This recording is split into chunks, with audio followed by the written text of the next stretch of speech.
Hello दोस्तों, नमस्कार। मैं आदित्य मिश्रा और आप देखना शुरू कर चुके हैं आपका अपना चैनल मिश्रा सर अकेडमी। आज हम त्रिकोणमिति पढ़ने जा रहे हैं। ये चैप्टर हिंदी मीडियम में रहेगा पूरा, ठीक है। लेकिन देख आप सभी लोग सकते हैं। चलिए बिना समय खराब किए हम लोग शुरू करते हैं त्रिकोणमिति, ठीक है। त्रिकोणमिति का मतलब क्या है, पहले मैं कुछ शब्द बोलना चाहूँगा। त्रिकोणमिति का मतलब है त्रिभुज का मापन या फिर त्रिभुज की भुजाओं और कोणों में संबंध। इसे हम त्रिकोणमिति कहते हैं। त्रिकोण यानी त्रिभुज और मिति यानी मापन। त्रिकोणमिति यानी त्रिभुज का मापन या त्रिभुज की भुजाओं में संबंध। चलिए शुरू करते हैं। तो यहाँ पे त्रिकोणमिति में त्रिकोणमिति, ये त्रिकोण है, ये त्रिभुज और ये है उसका मापन, त्रिभुज का मापन। अब ये जो अभी जो हमारे 10th क्लास में है, क्लास 10 का ये चैप्टर है 8, चैप्टर 8 है क्लास 10 का। तो इसमें क्या होना है, आपको सिर्फ समकोण त्रिभुज लेना है। ये एक समकोण त्रिभुज, समकोण त्रिभुज में ही सारे काम यहाँ पे होने हैं। मान लीजिए कि इसको हमने नाम दे दिया ए, बी और सी। जैसे कि आपको पता है कि यहाँ पे 90 डिग्री में कोण बन रहा है, नहीं बन रहा तो मान लेते हैं कि यहाँ पे बी पे 90 डिग्री में कोण बन रहा है। तो इसकी जो सम्मुख भुजा है ये कहलाएगी, और 90 डिग्री की जो सम्मुख भुजा होती है वो कहलाती है कर्ण, ठीक है।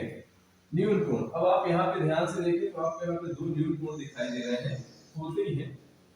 एक ए है और दूसरा हो गया सी, ठीक है। तो अब ये डिपेंड करेगा, निर्भर करेगा कि आप कौन सा न्यून कोण ले रहे हैं। अगर हम न्यून कोण ए को ले रहे हैं तो न्यून कोण के सामने वाली भुजा कहलाती है लंब। ये वाली भुजा जो है ये हो जाएगी लंब और बची भुजा हो जाएगी आधार, ठीक है। चलिए ऐसे ही अगर हम न्यून कोण ए की जगह सी की जगह ए को ले लेते हैं तो लंब बन जाएगा बीसी और आधार हो जाएगा AB। कर्ण कभी बदलता नहीं। चलिए ठीक है, अभी हम सी को ही न्यून कोण ले रहे हैं, इसका ही उपयोग हम करेंगे। इसको हमने मान लिया थीटा। तो त्रिकोणमिति अनुपात जो होते हैं उसके बारे में बात करते हैं। इनके आधार पर जब हम भुजाओं को आपस में अनुपात में रखते हैं तो कुछ त्रिकोणमिति अनुपात बनते हैं, जैसे कि होता है साइन। अब यहाँ पे लिखते हैं न्यून कोण, हम यहाँ पे सी भी लिख सकते हैं और सी का मान हमने दिया है थीटा, तो हम थीटा भी लिख सकते हैं। तो साइन थीटा बराबर होता है लंब बटे कर्ण। अगर हम त्रिभुज के हिसाब से लिखना चाहें तो लंब है अपना अभी AB और आधार है AC। ये हो गया साइन का मान, ये आप लोगों को याद रख लेना है। दूसरा होता है cos थीटा। cos थीटा बराबर होता है आधार बटे कर्ण, और इसे अगर हम त्रिभुज के हिसाब से देखें तो BC आपका आधार है बटे AC। अगला टेंजेंट है, हिंदी में जिसे स्पर्शज्या कहते हैं, लेकिन लिखते हैं हम टेन। तो टेन थीटा बराबर होता है लंब बटे आधार। अगर हम भुजाओं के आधार पर त्रिभुज के लिखना चाहें हम ABCD के फॉर्म में, तो ये क्या हो जाएगा AB बटे BC, ठीक है। ये हुए मुख्य तीन जो त्रिकोणमितीय अनुपात है वो। अब इनके कुछ व्युत्क्रम भी होते हैं। व्युत्क्रम मतलब आप समझते होंगे उल्टे, ठीक है। तो व्युत्क्रम जो त्रिकोणमितीय अनुपात है वो क्या है, इनके हम यहाँ लिख देते हैं व्युत्क्रम। तो साइन का अपोजिट होता है, यानी व्युत्क्रम होता है, उल्टा होता है COSEC, cosec थीटा, जो साइन का उल्टा होता है, मतलब 1 बटे साइन होता है, ठीक है। अगर आप इन दोनों को गुणा कर देंगे, साइन थीटा गुणा cosec थीटा, तो इसका मान आ जाएगा 1, ठीक है। ये हुआ एक चीज। दूसरी ऐसे ही होता है sec। तो sec थीटा जो है ये होता है cos का उल्टा। cos की जो भुजाएं हम उल्टा उल्टा लिख दो तो sec बन जाएगा, और sec गुणा cos या cos थीटा गुणा sec थीटा बराबर हो जाएगा 1।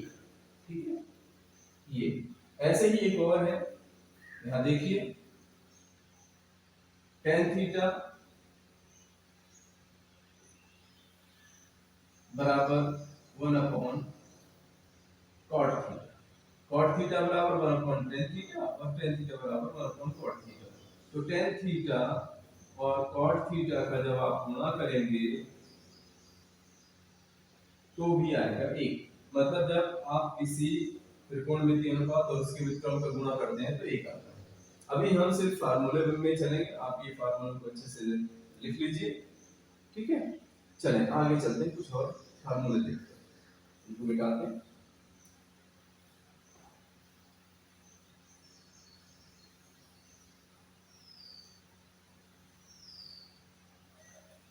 आगे हम थोड़ा सा मान वगैरह देख लेते हैं। मान याद करना हम आपको सिखाते हैं कि आप कैसे आसानी से त्रिकोणमितीय अनुपातों के कुछ मान आसानी से याद कर सकते हैं। चलिए देखें कैसे। तो थीटा, थीटा क्या है आपका? कोण है, जिसे हम न्यून कोण भी कहेंगे। थीटा का मान यहाँ पे हमें लेना होता है 0 डिग्री, 30 डिग्री, 45 डिग्री, 60 डिग्री और 90 डिग्री। अब क्या करना है, जब हम साइन में आते हैं, मतलब साइन के मान निकालते हैं, तो इसको बस ध्यान से देख लीजिए, बस हो गया, आप लोगों को दिमाग लगाना ही नहीं पड़ेगा। साइन 0 का मान 0, 30 का मान 1/2, साइन 45 का मान 1/2, कुछ नहीं किया आपने, इसी में करनी लगा दिया, वर्गमूल लगा दिया। साइन 60 अंश का मान बहुत अलग होता है, करनी 3/2 और यहाँ पे आ जाएगा 1। ठीक है, आपने ये मान लिख लिए। अब देखिए बाकी, अब किसी को याद करने की आपको जरूरत नहीं है। cos थीटा, जब आप cos का मान याद करेंगे तो इस तरीके से इधर से इस साइड लिख दीजिए, इन सारे मानों को ऐसा लिख दीजिए, माने 1 से लेके 0 तक का लिख दीजिए आप। तो यहाँ पे देखें क्या आ जाएगा, बताइए आप लोग। 1, यहाँ पे करनी 3/2, यहाँ पे करनी 1/2, यहाँ पे 1/2 और यहाँ पे आ जाएगा 0। ठीक है, हमने क्या किया, 1 से लेके 0 तक लिख दिया, उल्टा कर दिया इस तरीके से। ठीक, अब tan का मान हमें लेना है। तो tan का एक और मान होता है, यहाँ पे आप देखिएगा, tan थीटा बराबर होता है sin थीटा बटे cos थीटा। ठीक है, तो sin बटे cos, माने sin का मान बटे cos का मान बराबर भी बन जाएगा आपका tan का मान। तो देखिए यहाँ पे 0/1 0, यहाँ 1/2, पूरे के बटे करनी 3/2, तो करनी 2 से 2 कट जाएगा, इसको अगर हम बटे में रखते हैं तो 2 से 2 कट जाएगा और 1 बटे करनी 3 आ जाएगा। 1 बटे करनी 3, यहाँ पे करनी 2 से करनी 2 कट गया, तो 1/1 माने 1, 2 से 2 कटा तो करनी 3 और ये होता है अपरिभाषित या अनंत। ठीक है, कितना सरल हो गया। अगर आप थोड़ा सा दिमाग लगाएंगे, ध्यान देंगे तो बड़ा सरल है, गणित सरल है, कठिन नहीं है। आगे चलते हैं कुछ और चीजों पे कि अगर हमें, आप पूछ सकते हैं कि अगर हमें सिर्फ कॉसेक का मान चाहिए, तो कॉसेक क्या होता है, साइन का उल्टा। तो इन मानों को आप क्या करेंगे, ऐसे उल्टा करेंगे, अंश को हर का अंश बना देंगे, तो क्या बन जाएगा, कॉसेक का मान। कॉसेक, कॉसेक क्या होगा, साइन का उल्टा, 1/sin होता है, माने साइन का जो भी मान है उसे आप क्या करें, उल्टा कर दीजिए। जैसे एक मान लेते हैं हम cosec 30 अंश ले लेते हैं, cosec 30 अंश, तो cosec 30 अंश का मान क्या हो जाएगा, उल्टा कर दीजिए, साइन के जो भी मान है मतलब अंश हर में उल्टा कीजिए, ये हो जाएगा 2/1 माने 2 हो जाएगा। ठीक है, इस तरीके से आप लोग इनके व्युत्क्रम के मान भी बना लेंगे। ठीक, चलिए आगे चलते हैं, कुछ प्रश्न लेते हैं। 8.1 प्रश्नावली के इन चीजों को आपको याद रखिएगा, ये दूसरे 8.2 में काम आएगी।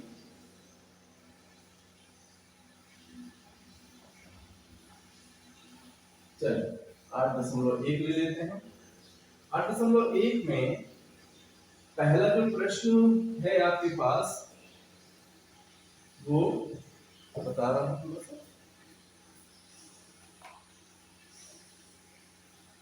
इस तरीके से है, लिख देता हूं यहाँ पे कि त्रिभुज ABC में कोण B समकोण, कोण B बराबर समकोण, यहाँ पे लिख लीजिए या 90 समकोण, समकोण लिखना है, समकोण यानी 90 डिग्री। ठीक है, इसके बाद क्या बोल रहा है, AB बराबर 24, BC बराबर 7। तो आपको मान किसका निकालना है, निम्नलिखित का मान ज्ञात करना है। माने यहाँ पे आपको sign A comma cos A और साइन सी कॉमा कॉस सी का मान ज्ञात करना है। तो पहले हम बना लेते हैं, हमें एक त्रिभुज की जरूरत पड़ेगी इसके लिए, हम एक त्रिभुज बना लेते हैं। बनाइए ABC जिसमें भी समकोण है, भैया हम यहाँ पर बना लेते हैं त्रिभुज। ये हमारा एक समकोण त्रिभुज बन गया। ठीक है, नाम दे दिया A, नाम रखेंगे B पे ही 90 डिग्री बनना चाहिए, ये B पे हो गया समकोण और ये हो गया C। अभी जो दिया है AB आपको 27 सेंटीमीटर, तो 27 यहाँ लिख लीजिए, BC दिया है 7 तो 7 यहाँ लिख लीजिए, ये अभी हमें नहीं पता। तो देखिए समकोण त्रिभुज में एक और प्रमेय लगती है, बहुत बेसिक सी है, जिसे हम कहते हैं पाइथागोरस प्रमेय। ठीक है, तो अब हम पाइथागोरस प्रमेय लगा के अगली भुजा यानी कर्ण ज्ञात करेंगे। पहला काम ये है कि हम तीसरी भुजा, तीनों भुजा हमारे पास हों, यानी तीनों भुजाओं के मान हमारे पास। जब तीनों भुजाओं के मान हमारे पास होंगे तो हम आसानी से sin cos tan cos x sec cot का मान निकाल सकते हैं। ठीक है, तो चलिए हम पाइथागोरस में चलते हैं।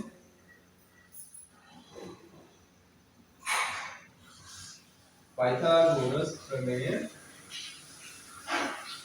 से, पाइथागोरस प्रमेय क्या है आप लोगों को पता होगा, कर्ण का वर्ग बराबर आधार का वर्ग धन लंब का वर्ग। आपके पास देखिए इनमें से कोई एक भुजा लंब, कोई एक भुजा कर्ण ले लीजिए। अगर आप C को निम्न कोण लेंगे तो ये लंब ये आधार हो जाएगी। तो यहाँ पे कुछ भी पहले रख दीजिए, बाद में कोई इसमें दिक्कत नहीं है। 27 का वर्ग धन 24 है, सॉरी 24 का वर्ग धन 7 का। 24 का वर्ग कितना होता है 576। अब आप लोगों को कम से कम 30 तक के वर्ग याद होने चाहिए, 25 तक पहाड़ा याद कर लीजिए, तो ये काम काफी आसान हो जाते हैं, आपको समझ में भी आएगा और स्पीड भी बढ़ेगी। और ये 7 का वर्ग होता है 49। इन दोनों को आप जोड़ लीजिए, कितना आएगा 625। ये है कर्ण का वर्ग, कर्ण का वर्ग। तो कर्ण कितना आ गया भैया, कर्ण आ जाएगा 25, ये आ गया कर्ण। और कर्ण क्या है उसमें AC, तो AC का मान आ गया आपके पास 25। तो यहाँ पे भी प्रश्नवाचक चिन्ह हट जाएगा, यहाँ पे हमने लिख दिया 25। ठीक है, लाइन खींच लीजिए। अब क्या करना है, अभी पहला वाला देखिए, ये साइन है कॉस है, यहाँ पे A को न्यून कोण लिया गया है, यानी हम अभी न्यून कोण ले रहे हैं इसको। ठीक है, ये वाला जो पार्ट है ये इस न्यून कोण को हम लेके आगे हल करेंगे। तो हम इसको देखें, साइन ए, साइन ए, जब आप साइन ए लिखते हैं तो यहाँ पे न्यून कोण हो गया ए, और ए की जो सम्मुख भुजा है वो क्या हो गई लंब, मतलब ये हो गया आपका लंब, ये हो गया आधार। ठीक है, कर्ण तो कभी बदलता है, ये कर्ण रहेगा ही हमेशा, ये कर्ण। चलिए फिर से इसको देखते हैं, यहाँ पे साइन ए का मान निकालते हैं। तो साइन ए का मान क्या होगा, देखिए ए आपका निम्न कोण ये हो गया, लंब ये हो गया, तो लंब बटे क्या होता है कर्ण। ठीक है, लिख लीजिए लंब बटे कर्ण। अब लंब क्या है, यहाँ पे लिख लीजिए लंब है आपका BC बटे AC, मान लिख दीजिए कितना आ गया, BC का मान है 7 और ये है 25, तो 7 बटे 25 आपका आ गया साइन ए का मान। अच्छे से लिख लीजिए, साइन ए बराबर 7 बटे 25, ये एक मान आ गया। ठीक। ऐसे ही इसमें बोला है cos a का मान, बिल्कुल cos a का भी बता देते हैं। cos a बराबर, अब a है माने न्यून कोण यही है, तो लंब यही है, आधार यही है, तो ये हो जाएगा आधार बटे कर्ण, सीधे लिखते हैं आधार बटे कर्ण। ये क्या हो जाएगा 24 बटे 25, 24 बटे 25, ये हो गया cos का मान। ठीक है, cos a का मान। अब देखिए, अब परिस्थितियां बदल गई। कैसे? अब बोल रहा है sin c cos c, sin c, तो sin c जब बोला तो देखिए न्यून कोण अपना a से क्या हो गया b में आ गया, मतलब अब हम a को नहीं ले रहे हैं, हम b को न्यून कोण के रूप में लेंगे। ठीक है, c को न्यून कोण के रूप में लेंगे, ये वाला। ठीक है, जब ये वाला कोण आ जाएगा तो भी आपको पता है कि न्यून कोण के सामने वाली भुजा लंब होती है, तो ये सब बदल जाएंगे आपके। ये आपका हो जाएगा आधार और ये आपका लंब हो जाएगा। ठीक है, अब देखें sin c, sin c मतलब लंब बटे कर्ण, लिख लीजिए लंब बटे कर्ण। तो लंब क्या है अब 24, तो ये हो गया 24 बटे 25 कर्ण, तो वही रहेगा। ऐसे ही cos c, cos c बराबर क्या आधार बटे कर्ण, देखिए आधार ये कर्ण, तो 7 बटे, सीधे सीधे हम पहले यहां लिख दें आधार बटे कर्ण, तो ये हो गया 7 बटे 25, सारे मान आ गए आपके। ठीक है, तो इतना सरल है, बस आपको जो जो चीजें यहाँ पे बताई गई उनका अगर ध्यान रखते हैं तो त्रिकोणमिति बड़ी आसानी से आप लोग हल कर पाएंगे और अच्छे अंक ले पाएंगे। चले कुछ और प्रश्न लेते हैं, कुछ और क्वेश्चंस ले लेते हैं आपके।